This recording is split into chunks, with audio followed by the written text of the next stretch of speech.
Коронавирусот коси низ Велес. Деновиве се регистрираат по многу ново заразени, но се зголемува и процентот на пациенти кои што имаат потреба од хоспитализација. Надлежните власти велат дека главната зараза доаѓа токму од угостителските објекти, каде што претежно се состанува младата популација, па затоа општинскиот кризен штаб испадна со препорака за намалување на работното време на велешките угостителски објекти.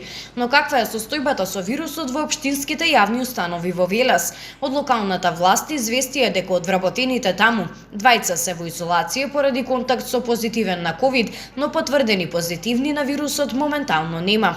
Во библиотеката, во музеот и во територијалната противпожарна единица состојбата е стабилна. Нема лица ниту во изолација, ниту потврдени позитивни на опасниот вирус.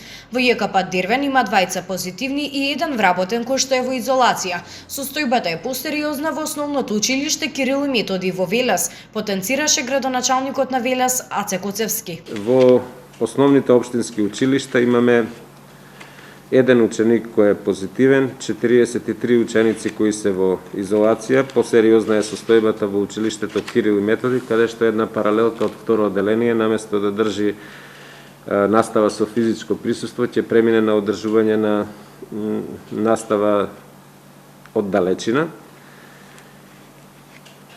Има еден наставник кој е позитивен, 3 наставници кои се во изолација.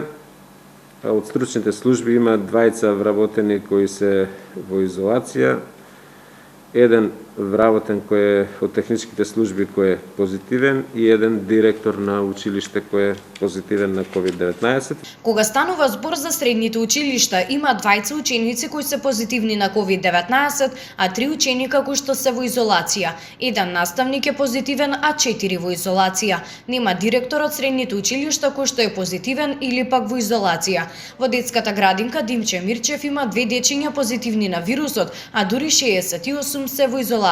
Што се однесува до кадарот, 7 воспитувачи се позитивни на ковид, а 12 се во изолација. Во средношколскиот дом Лазар Лазаревски нема позитивни, ниту пак лица во изолација.